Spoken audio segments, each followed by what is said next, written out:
On May 3, the Saudi-led coalition entered Yemen. According to reports, about from 20 to 50 soldiers have landed in Yemen's strategic port of Aden for a reconnaissance mission, and more troops are coming. The deploying of Saudi-led forces seeks to help forces loyal to US Saudi proxy President Hadi. Lately, a spokesman from the Saudi-led coalition, Brigadier General Ahmed Asseri, has denied the claims about a ground operation in the port. There are no foreign forces in Aden, but the coalition continues to help fight against the Houthi militia, Asseri said in a statement.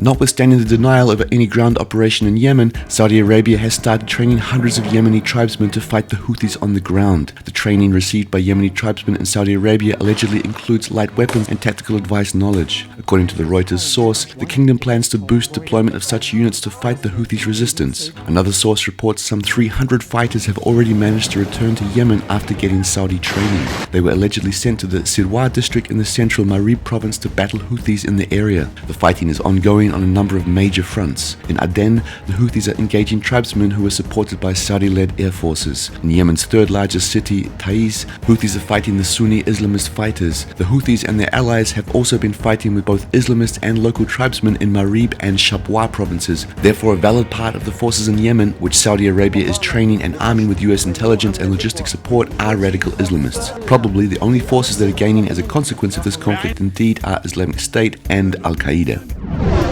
Senegal's foreign minister Ndiaye confirmed on Monday that the West African nation would be sending a detachment of 2,100 troops to Saudi Arabia as part of an international coalition cobbled together by the kingdom in its war effort in Yemen. The amazing fact that Senegal declared involvement in a war thousands of miles away from its borders, while dangerous West African terrorist group Boko Haram has declared allegiance to the Islamic State and has changed the name to Islamic State's West African Province, or ISWAP. Furthermore, the Senegal force isn't engaged in interstate coalition which opposes ISWAP in the region.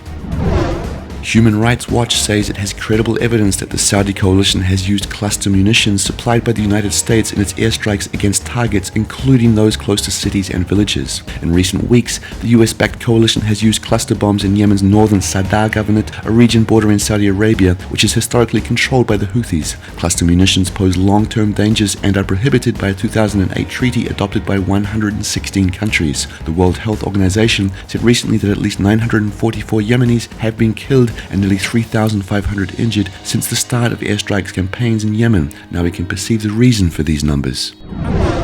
The Islamic State has claimed responsibility for a foiled attack on a controversial Prophet Muhammad cartoon contest near Dallas, Texas that ended with both assailants being shot dead by a traffic cop. The announcement was made on the group's radio station. Mainstream US media doubts that ISIS was directly involved in planning and choosing the target of the attack. It's the first time that the Islamic State has claimed it was behind an attack on US soil. However, it definitely isn't the first mark of ISIS developing in the USA. Therefore, the group doesn't focus entirely on Iraq and Syria as US officials want to believe. In order to get additional political revenue in the ongoing conflicts in the Middle East, US has lost the moment